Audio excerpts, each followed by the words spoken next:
Well, hello, everyone. Thanks for joining. Appreciate you taking time out of your day to engage with the co-op.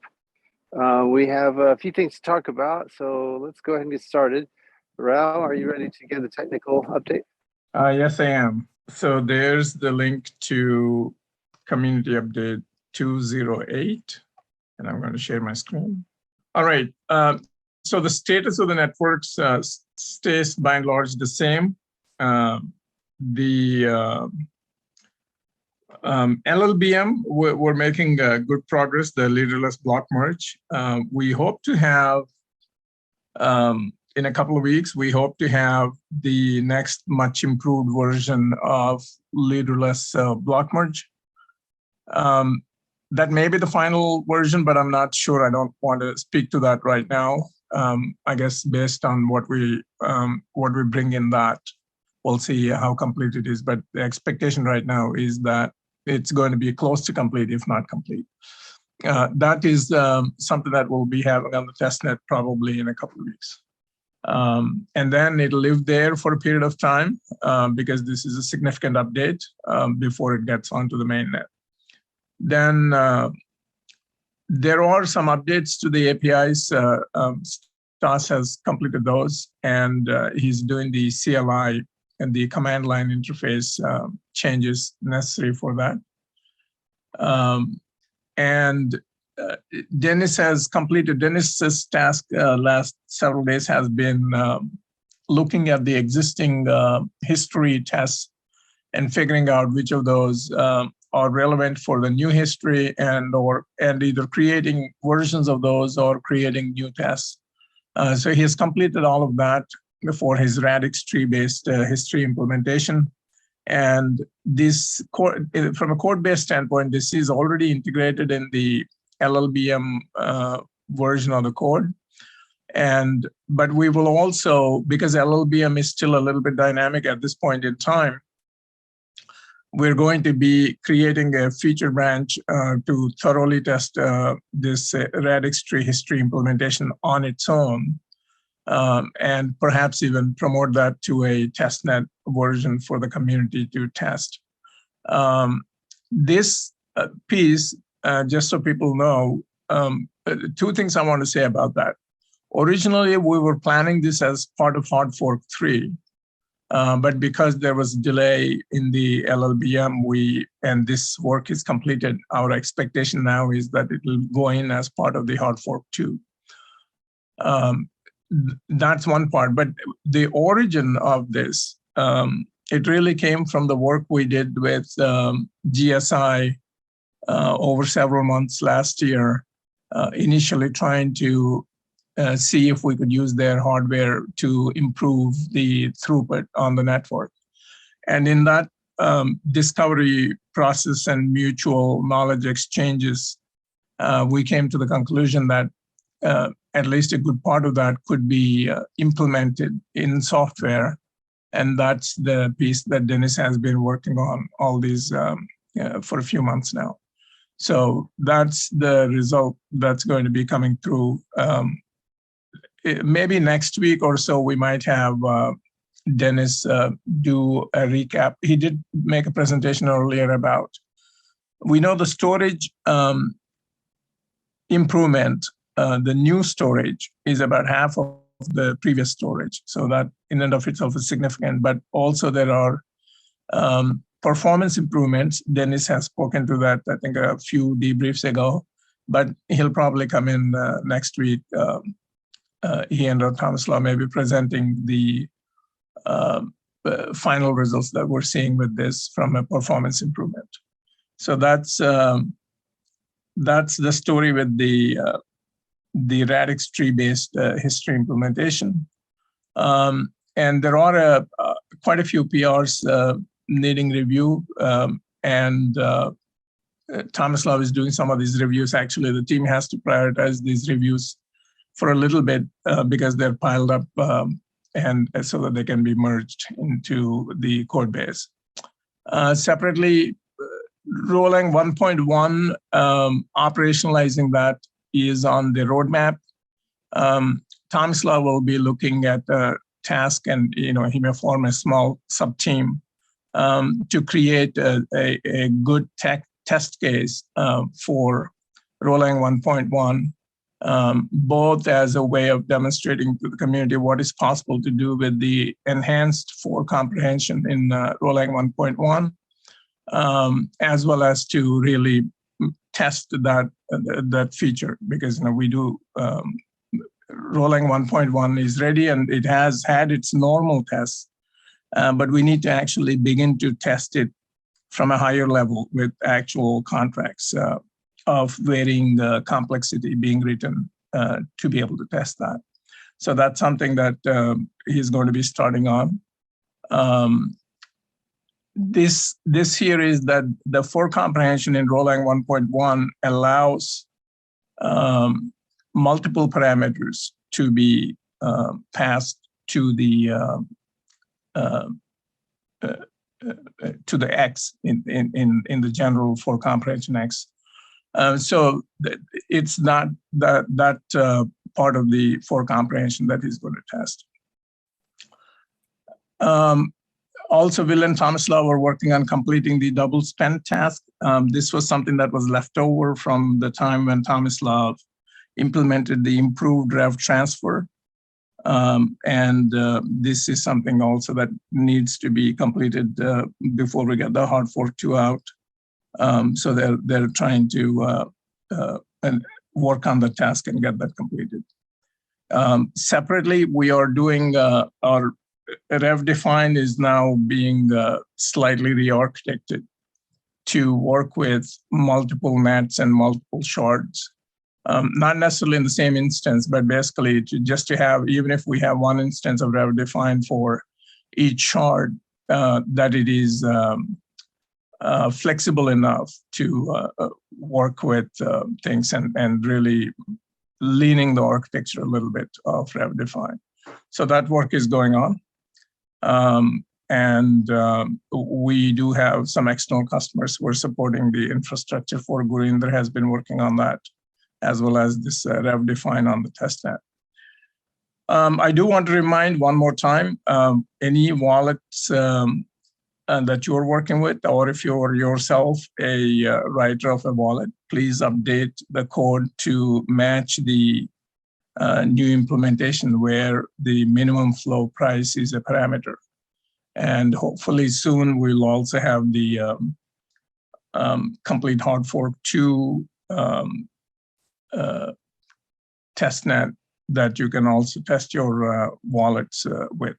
But this minimum flow price being a parameter as opposed to a fixed value that we have right now is something that needs to be taken care of by wallets or any other code that's using that feature. So please do communicate that to any wallets you're using, or if you're a wallet maker yourself. So those are the highlights from a tech update standpoint. Are there any questions, comments on any of this? On item number 4. Mm-hmm. Let me share my screen back. Yeah. Go ahead, Bill. So one of the things that I've been having a hard time understanding is whether or not Rholang 1.1 interpreter is backwards compatible with Rholang 1.0. In other words, can I take existing Rholang and pass it through the interpreter and get the expected output? And I've been trying to find the answer to that question. So the answer is actually in the spec, and it's not as compatible. And the reason is because the syntax for the for comprehension changes ever so slightly, and we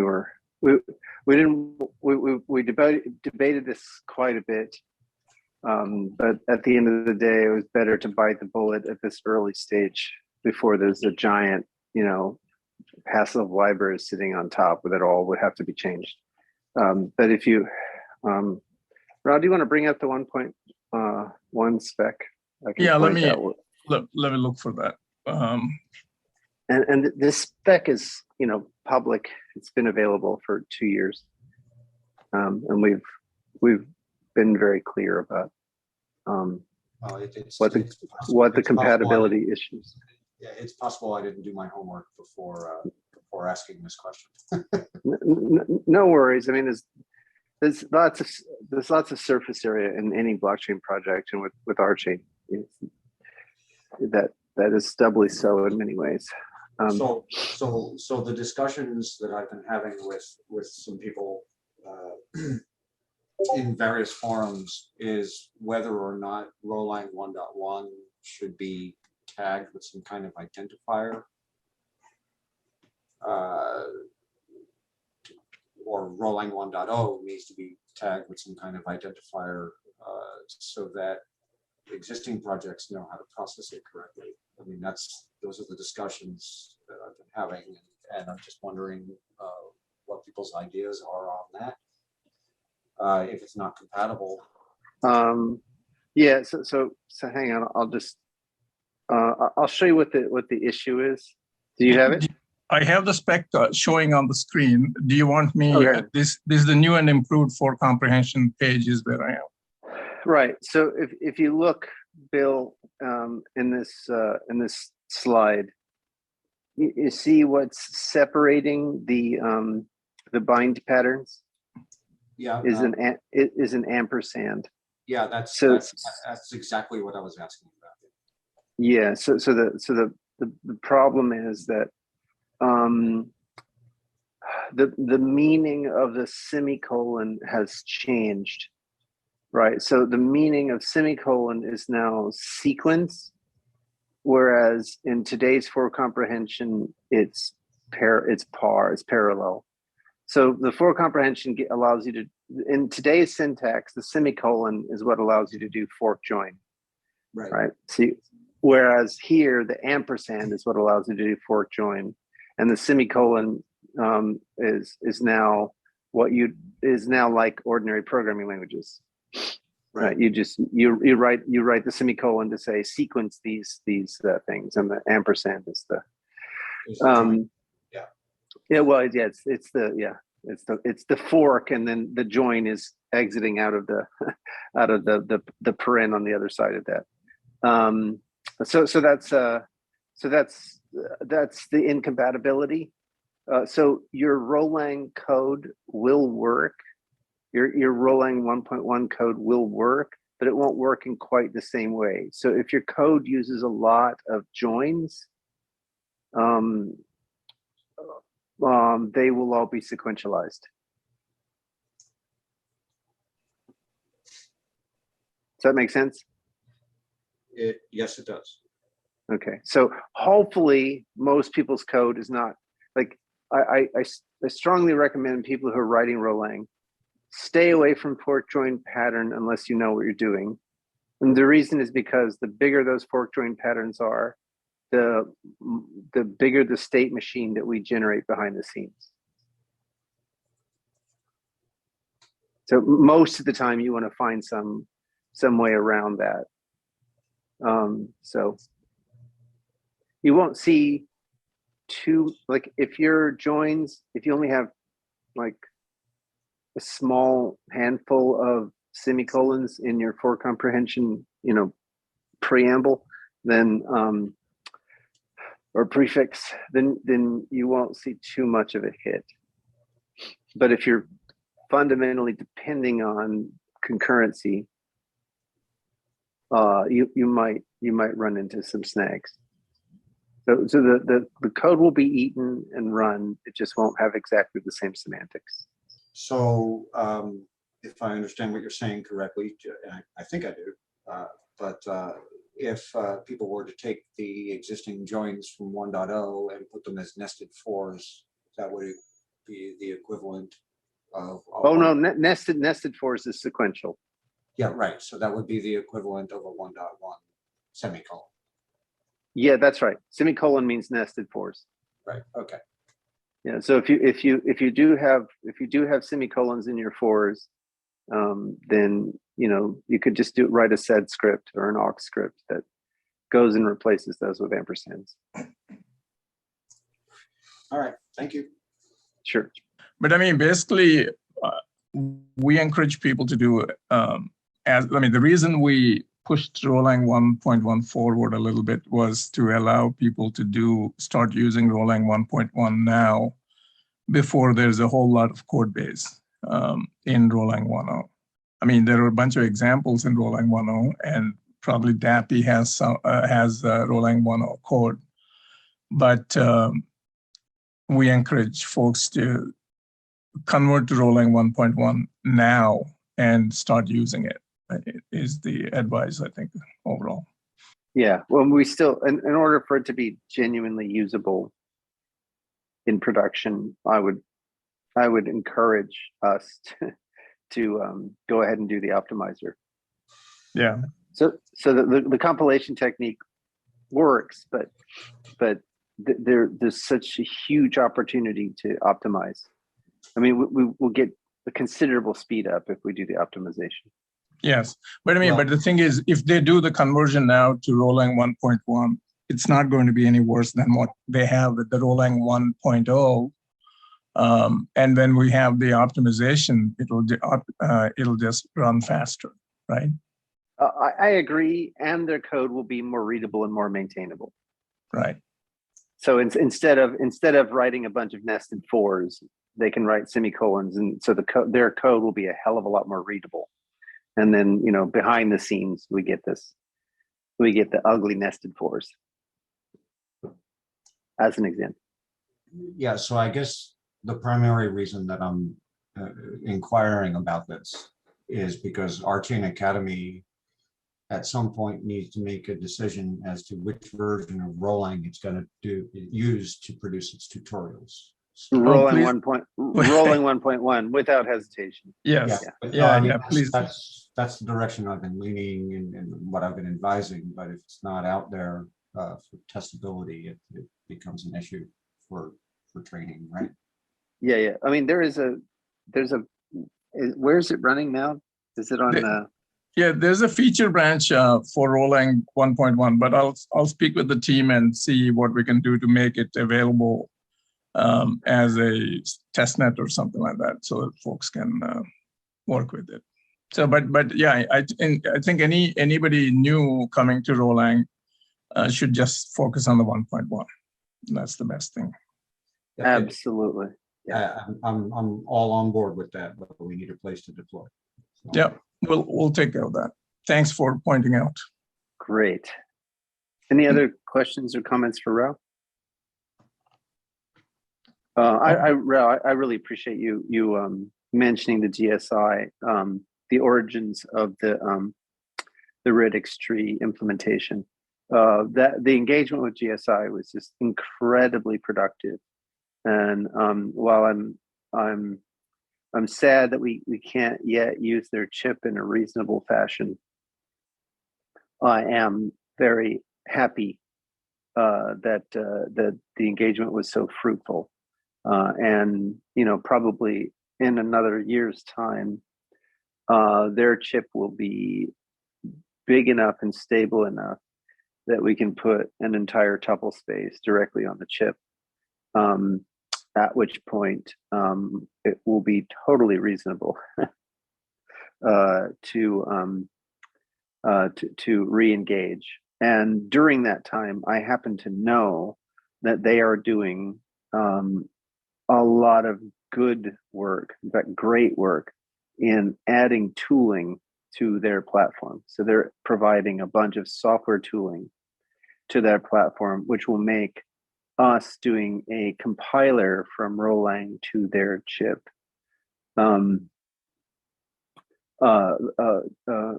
just super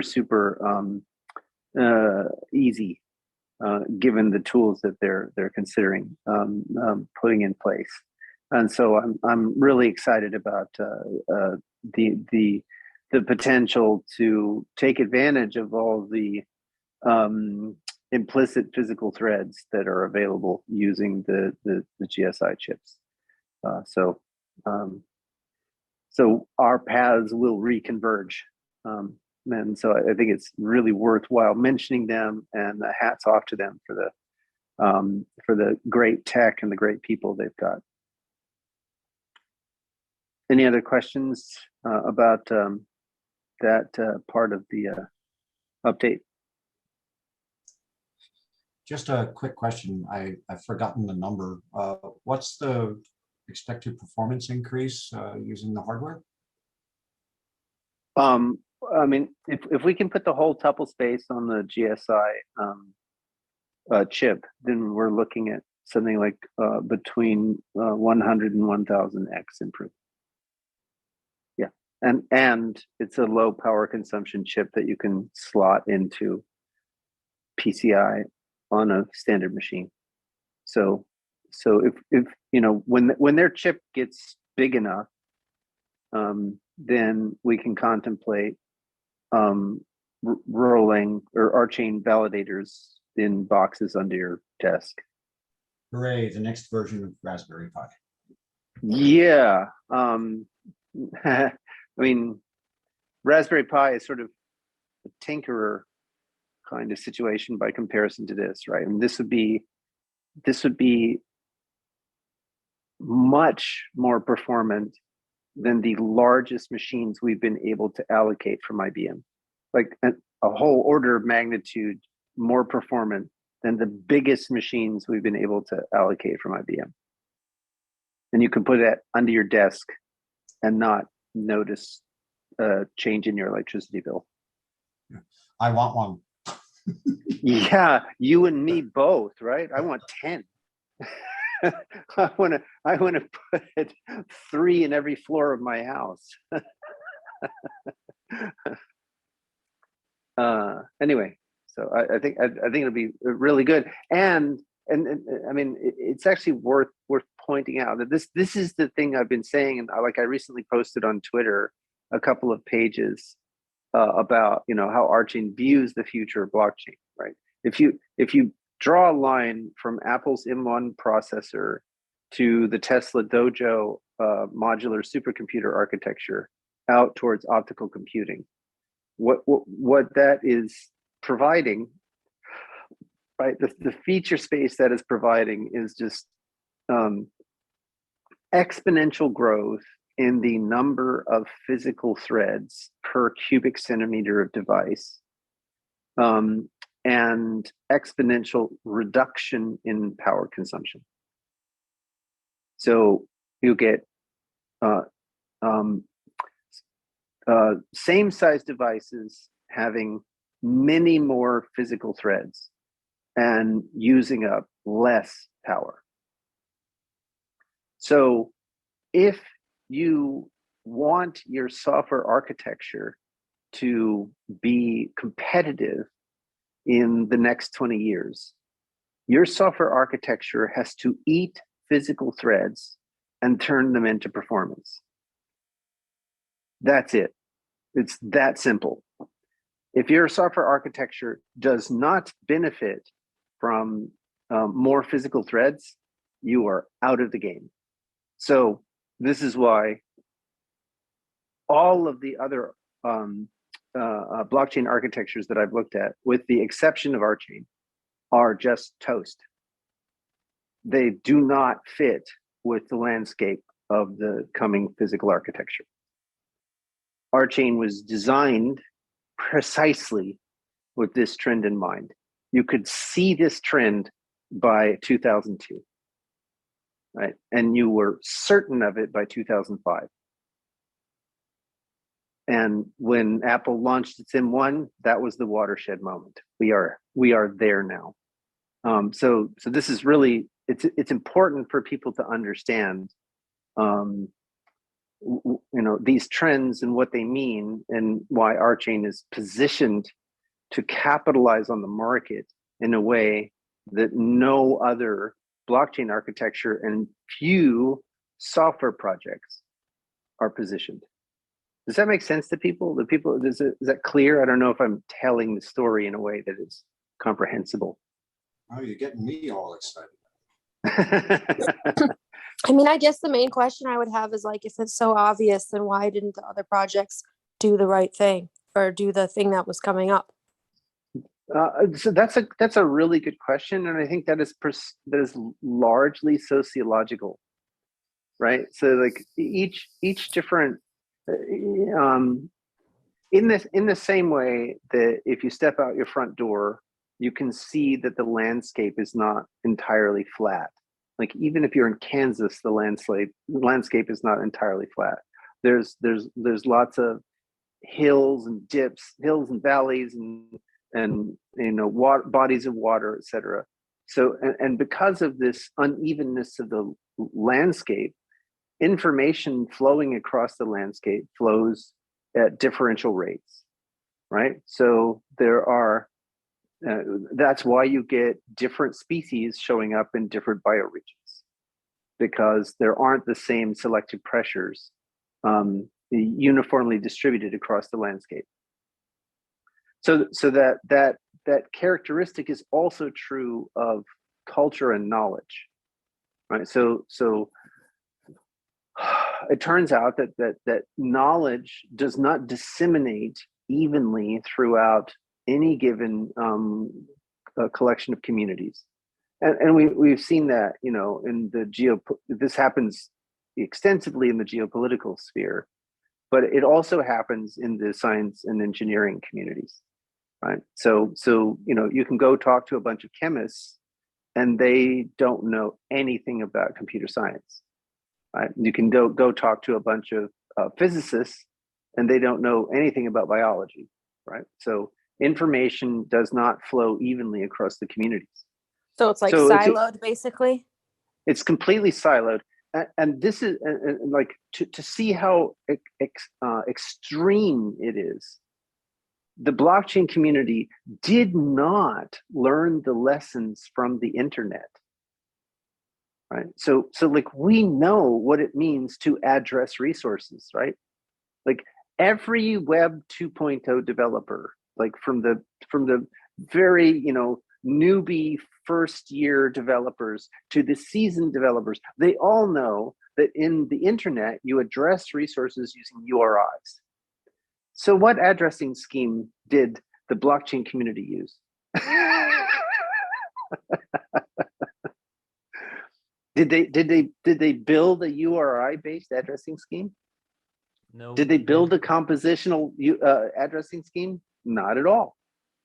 And the way block explorers work today is to wrap up the addressing scheme they've got, dress it up as a URI, but you can't go inside it and decompose the addresses into smaller addresses, right?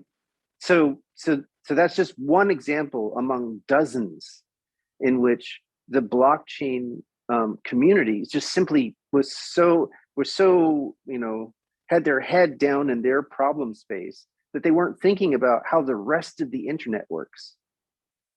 And another great example is, like, we've known since the 70s what a storage mechanism needs, right? I mean, like when COD was first defining the relational storage, right? There are two things you need to do. If you put data into some storage facility, you need to be able to get it out. But since there's so much data in there, you don't get it out by, you know, it's not like a code check. You need to go and search it. You don't, like when you put the data in there, it doesn't say, okay, here's your receipt. You can come and claim your coat back. That's not how storage works. You put a bunch of data in, and then because it is aggregated, it has more value. This is a huge lesson from the internet. Like 140 characters isn't valuable, but when you multiply 140 characters by the entire population of the world, you know, streams of tweets, 140 characters long. So the aggregate is hugely valuable because you start to see trends. The same thing has been true of data storage forever. We've known this forever, right? I mean, this in tech terms, the length of time we've known that you must have a query mechanism to go with a storage mechanism is, like, you know, it's way over the event horizon, right? And likewise, you also have to be able to update your store. You have to be able to add fresh information, and you have to be able to replace stale information. Basics basics that we've known forever. So like So- this whole thing can be summed up by like missing the forest for the trees kind of thinking? Something like that, but the details really matter, right? So Sure. IPFS is this big, huge project that's taking up lots of oxygen in the space. Do they have a transactional query mechanism? No. It's really that simple. It's like, so the whole blockchain communities have refused to learn the lessons that are hard won from the last many decades. So would we expect them to have their eye on the prize when it comes to watching hardware trends? No, not at all. So it's like hubris, maybe? I wouldn't call it hubris. No. In Okay. fact, I don't think that Satoshi was arrogant. I think he had all the balls up in the air that he could possibly handle. Right? I mean, there's a lot of moving parts to make Bitcoin work. And to have all of those in the air while also thinking about hardware trends and alternative models of computation, that's very tough for a lot of people. But not for you. Well, no, I have the advantage of standing on the I have the advantage of standing on the shoulders of giants. I didn't have to work. I don't mean that in a rude way. I'm just saying, like, it seems like you're saying that you're able to just maybe have slightly less tree-like thinking, more forest thinking, is to use my metaphor. Sure. That's fair. And that's because Satoshi did his pioneering work and Robin Milner also did his pioneering work. And so I can kind of stand back and look at both of them. Right. Yeah. Right. So that's kind of the advantage. I have the hindsight advantage. But so can other people who are making other blockchains that are yes, haven't addressed this stuff though. Yeah, right. That's correct. But that's where age makes a difference. I'm a stale, pale male, right? Well, I don't know about that, Greg. Certainly past my sell-by date. I don't think that's an age question. I think that's an outlook question. but the point I'm making is, if you're a 20-something, then there's this bright and shiny thing which is blockchain. But you kind of haven't been around the block to go and take a look at the hardware trends and various models of computation and a bunch of other things which are hard-won lessons from the internet. Right? That it's just not something that is on your radar. You're like, whoa, blockchain, that's cool, right? But all the other stuff that goes into that is not on your radar, right? So. And then go look at the demographic, right? How old is Vitalik? How old is Vlad? Right. That gives you a sense of the sociological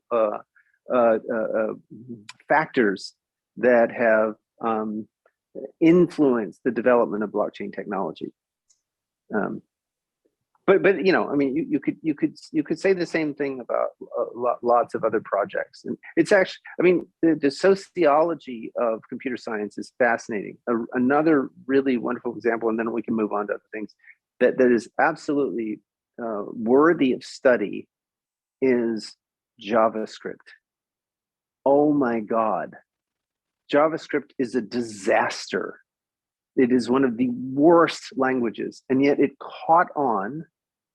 And it caught on in a big way because for a long time it was the only way to program the UI in the browser. That was your only programmatic interface to the browser. And then it became such that there was so much legacy code that you kind of had to have a JavaScript contingent on your staff, even if you were trying to do something else. And so it's this juggernaut of a disaster, and you can see how the big three, Microsoft, Google, and Facebook, have all had to spend tens of billions of dollars to address the disaster. Right, so Microsoft has their typed version of JavaScript, and Facebook has their typed version of JavaScript, and Google has its typed version of JavaScript. So each of these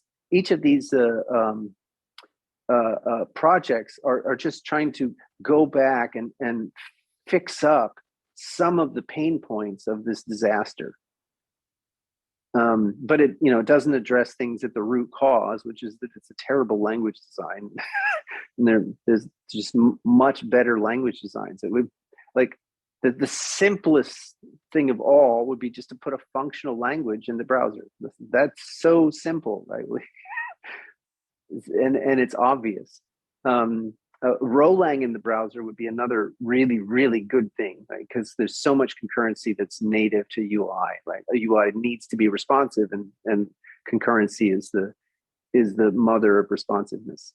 So the sociology of JavaScript is just fascinating. How we have had to suffer the industry costs that we've had to suffer because of Brandon Ike's baby. Anyway, so that's I'll get off my soapbox, and we can move on. As a couple of asides to agree with Greg here, it has been conjectured that one of the reasons the Germans were able to invade Russia so easily during World War II is they had very old generals, and Russia had killed all their old ones. Right. So that's been conjectured. Also, I am reminded of an episode, and I hate to bring in pop culture here, but I'm reminded of an episode of House, the television series, where he looked at one character and said, "You're a neurologist. And so when I ask you what's wrong with this patient, you're going to give me a neurology answer." And he went to the phlebotomist and said, "You're going to give me a phlebotomy." And I'm not using the right words here, but everybody has their specialty, and they always analyze a problem within that specialty. So those are the two asides that I have that I think agree with what Greg was saying. Yeah, absolutely. Absolutely. All right. So the board meeting was largely informational. There was no votes, no decisions made. There is a lot of good movement business-wise, but we unfortunately we have to keep a lot of that for the closed door session. So if you want to know what's going on, either in terms of the board discussion or in terms of RChain's ever-growing business opportunities, I'm going to have to refer you to the closed door sessions. Help me out, guys. I remember that we were going to talk about a couple of other projects that we discussed yesterday. Anyone remember what those were? Yeah, I don't know if Bill, if you want to talk about it, putting together a multisig task force. Bill, do you want to talk about that effort? So if Raphael doesn't mind, I'll kind of give a summary of what we're doing. This is really an effort led by Raphael, and the goal here is to put together a multisig contract that allows for the modularization of the agreement terms and the modularization of the how should I call it, the actions to be executed. So a generic framework in which you have a multisig, but that at the creation of the multisig, the terms of agreement are established, and the ability for an arbitrary contract to be executed exists. So one generic multisig for anything you want to do and any way you want to do it. Does that make sense to people? Yep, makes sense to me. I heartily encourage this effort. Raphael, so you've produced a lot of assets that I think are extremely valuable to the community. But because they're so valuable, I imagine over the next couple of years, you're going to see a lot of uptake. And I'm wondering, have you done security audits of your token code or your multi-sig designs? Have you thought about finding partners who would be willing to help you with an audit of that code? I think that, I mean, RChain certainly wants to help, but I think if we can get a third party in to do an audit of those assets, it would make everybody feel a lot more comfortable. Hey, I think I have microphone, I hope. Yes, yes. Cool. Yeah, you're good. Go ahead. Okay, and okay, yeah, I it's very strange because my level is changing every time I speak. Maybe it's like automatic. Oh, I wonder if there's some kind of noise reduction, cancellation kind of thing.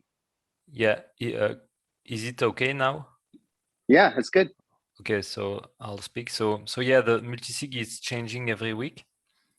So I don't think it's time for a security audit. And then the RChain token part would be the part that need such a review. So that's also the purpose of the effort on raising funds that is going on the DAPI side, is to have like money for security audits, as well as later some bug bounty programs on RChain token. So that's the goal, of course, and also I have encouraged multiple times people who learn Rholang to get into RChain token, and for example, Theo is working a lot with it, and Bill as well. So yeah, my hope is that over time we reach some more decentralized or community work on those repositories. Okay. Okay. In regards to auditing and such efforts, I will say that RChain publishing, using the NFT and the attestation model that we have in place, there is the possibility of publishing Rholang contracts as NFTs that are attested to by an auditor. That's a good design pattern. And the hope is, if we can get that done, that would establish a market for Rholang attesters. So that just throwing that out there. But all of this is kind of wound together in one big ball right now. Okay, sounds good. Sounds good. Daryl, are you ready to give the week in review? Excuse me. Yes, I am. All right, so here's the week in review for last Thursday, January 20th to today, January 26th. In the governance committee call last Thursday, we didn't have anything to discuss in the realm of governance for the week. Discussion began around Jim and Steve Henley coordinating a Florida meetup. Then we went to Jim's history with EYES, the electronic information exchange system, followed by a discussion around Tim Berners-Lee's Solid project, which led Jim explaining formal process orchestration. I found it particularly interesting. Also on last Thursday in the work study, they did a Rholang Q&A. On Friday in the Climate Coordination RCast, we discussed a new influx of cash from Bill Gates to support green energy innovation. The sixth mass extinction currently underway on Earth, and a guitar made entirely out of reclaimed ocean plastic. We also discussed the idea that virtual worlds resulting from the metaverse craze don't have to represent a notion of land ownership in a predetermined finite space. Virtual worlds can be anything we want. It's a completely open slate. Surely we should be able to do more with our imaginations than replicate a notion of land ownership. Can you tell that I am a bit of a soapbox on that one? Well, I mean, their plasticity is their virtue. We're speaking of virtual. I still want the Star Trek universe. And me Exactly. too. Yeah, let's at least, build one of those for fun. Okay, on Monday in the Casper stand-up, they covered two different approaches to type checking in OSLF, model checking and proof theoretic. They described how both are automatically generated. Also on Monday in the RDev member co-op planning, they coded an RChain API in JavaScript. Yesterday, communications working group, we actually canceled the call due to accommodating a more pressing call with the team. And in the DApp developer work study, they did planning around adding trust metric to ballot.row and group.row in RGov. And today in the active member hangout, Bill had questions to Jim about RGov and how directories could be exposed to a malicious player. We also talked about my pet topic, metaverses, and why they necessarily have to be built around land ownership. Steve Henley talked about an autonomous vehicle test track in Florida called SunTracks. They're using a VR component in the test, and Steve was wondering how blockchain could fit into it. And I would just like to give a shout out to Jim again for helping me with this document, and that brings us to now. Thank you very much. I appreciate it. Any questions for Daryl? Okay, I've got a couple of quick updates. So one is that it looks like Rholang was recently voted in the top 10 blockchain programming languages to learn in 2022. So there's a Twitter thread that I launched about that that's blowing up. So if people want to go jump in on that and give the thread or the article some love, that would be fantastic. As one of my friends pointed out, they don't mention scalability. We can start to add color to the emerging understanding of Rholang. I was thinking that maybe I'll share here what I shared on social media, an interesting backstory. Just take me a second to relate this. So it took me about 10 years to actually understand the pi calculus, and I've really heavily engaged with the pi calculus. So I worked on the math, I worked on the categorical semantics for the pi calculus, and at the same time, as I was doing all the math, I made in production-ready implementation of the asynchronous pi calculus that sits at the heart of Microsoft's BizTalk process orchestration. So during that time, I knew I needed programmable channels, but didn't quite have the insight. But it took me about 10 years of thinking about the problem. About a few months after BizTalk shipped, I had the insight, and it took me about 3 years to formalize the row calculus in a way that the computer science community could grok it. And at the same time, as I was doing that, I wanted to make sure that the calculus had a logic and type system to go with it. So that whole effort took about 3 years. And then it took about another 10 years of thinking about the problem in terms of the language design trade-offs. And so that's a total of 23 years. So after 23 years of working on the problem, I was actually able to write down the first iteration, the first draft of the Rholang spec in about 2 hours one night. So I was off in Sydney, Australia, presenting at a conference alongside Vlad and others on behalf. I was invited out there by the Koala team.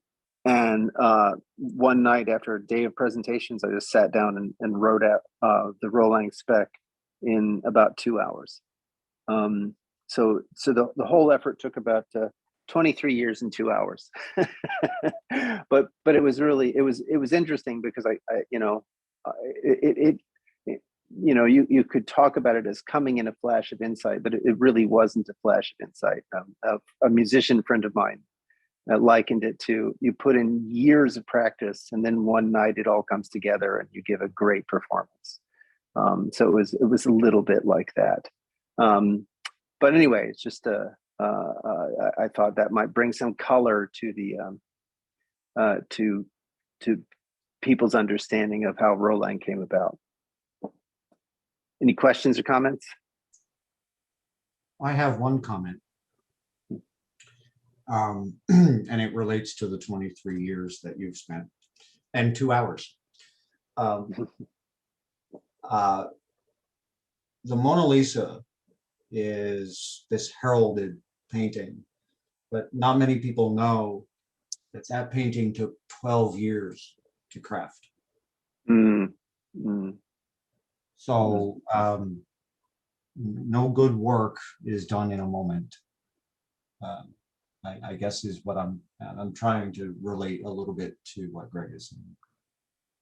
Yeah, that's awesome. Thank you. Any other questions or comments from the community? This is also your hour, and always people feel free to interrupt us if they're urgent matters that the community needs to talk about. Okay, thank you very much. Appreciate everyone's time and engagement. Please stay safe and stay warm in these winter months. And see you on the other side.